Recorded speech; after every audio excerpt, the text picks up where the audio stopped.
ये है दिल्ली दर्पण। नमस्कार, मैं हूं बॉबी मिश्रा और आप देख रहे हैं दिल्ली दर्पण टीवी।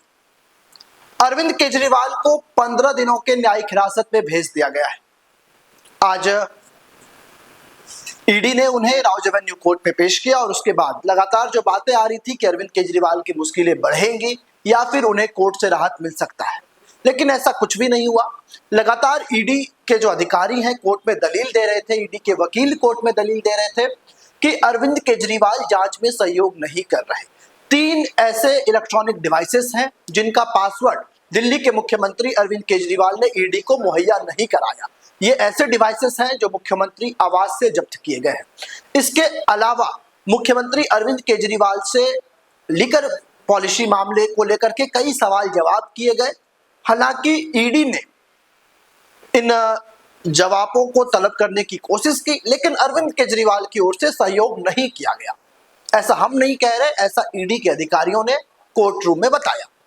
इससे पहले जब कोर्ट में सुनवाई चल रही थी कि अरविंद केजरीवाल की रिमांड को बढ़ाने की मांग ईडी कर रही थी, तो दिल्ली के मुख्यमंत्री अरविंद केजरीवाल ने अपनी वकालत खुद की थी। उन्होंने अपना पक्ष रखा था और जिस तरीके से उन्होंने दमदार तरीके से अपना पक्ष रखा था, उसके बाद ये लग रहा था कि अरविंद केजरीवाल को कोर्ट से राहत मिल सकती है, क्योंकि अरविंद केजरीवाल लगातार ऐसी बातें कर रहे थे कि अगर घोटाला हुआ है तो पैसे कहाँ हैं, मेरी संलिप्तता कहाँ है।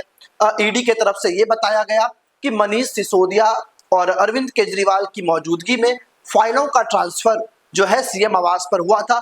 इस पर भी अरविंद केजरीवाल ने 2 टूक जवाब कोर्ट रूम में दिया कि मैं दिल्ली का मुख्यमंत्री हूं और कई विधायक और सांसद या मंत्री मेरे से मिलने आते रहते हैं। यदि मेरे आवास पर कुछ इस प्रकार की गतिविधि हुई हो तो इसमें मैं कहां से दोषी हूं। बहरहाल अब केजरीवाल की जो मुश्किलें हैं वो लगातार बढ़ती जा रही हैं। अभी राजनीतिक घटनाक्रम जो है राजधानी में वो बिल्कुल चरम पर है, क्योंकि एक तरफ आम आदमी पार्टी सुनीता केजरीवाल जो अरविंद केजरीवाल की पत्नी है उनको प्रोजेक्ट कर रही है, तो वहीं दूसरी तरफ अरविंद केजरीवाल की मुश्किलें लगातार बढ़ती जा रही हैं। कल इंडिया की महारैली में जिस तरीके से दिग्गज नेताओं का जुटान हुआ, चाहे महाराष्ट्र से उद्धव ठाकरे हों, बिहार से तेजस्वी यादव हों, अखिलेश यादव हों या ऐसे सीपीआईएम सीपीआईएमएल के कई बड़े नेता एक साथ मंच पर दिखे। सोनिया गांधी, प्रियंका गांधी, मल्लिकार्जुन खड़गे, राहुल गांधी सब एक साथ मंच पर दिखे और मंच के केंद्र में बैठी थी सुनीता केजरीवाल। दिल्ली के मुख्यमंत्री की गिरफ्तारी के बाद से ही लगातार सुनीता केजरीवाल जो है सामने आ रही है। हर रोज वो ईडी दफ्तर जाती थी, मुख्यमंत्री से मुलाकात करती थी और फिर आकर के जनता को मैसेज देती थी। यानी कि अरविंद केजरीवाल ने जो इस बार तरीका अपनाया कि जो सरकार है वो जेल से ही चलेगी, इसमें सबसे मजबूत कड़ी बनकर उभरी सुनीता केजरीवाल। अब एक तरफ जब चुनाव चौखट पर है, दिल्ली के मुख्यमंत्री अरविंद केजरीवाल आज से अब तिहाड़ जेल में बंद होने जा रहे हैं, वहीं सुनीता केजरीवाल को लेकर के जो अटकलें थी अब उस पर भी विराम लगता हुआ दिखाई दे रहा है।